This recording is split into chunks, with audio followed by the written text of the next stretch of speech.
ট্রাক্টরে আবার কারা ঘুমিয়ে আছে? ওঠ রে, কাজে যেতে হবে। সোজা আঙুলে ঘি না উঠলে আঙুলটারই গান মেরে দিতে হবে। দাঁড়া।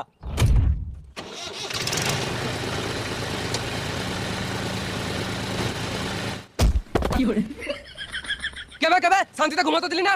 রাতের বেলা বলে ছেড়ে দিলাম, দিনের বেলা হলে না মেরে গাঁড় ভেঙে দিতাম। আমরা তো কিছু ভুল করি নাই, আমরা শুধু ট্রাক্টরে ঘুমিয়েছিলাম। একবার ঘরের মালে তো উঠে যেতাম। না না, হরেন মেরেছিল, আমি শুনেছি, কিন্তু রাতের বেলায় ঘুমটা ভাঙিয়ে দিল। কি আমার গানের বাল গাল দিয়ে সরে বাচ্চা? তুই কি ভাবছিস আমি শুনতে পাই না? পুরো এইচডি শুনতে পাই। ও তোকে গাল দিবে, ও তোকে গাল দিবে কি করে? ও তো কথাই বলতে পারে না। না, আমি এখন ভাত খাবো না, এখন চা খাবো।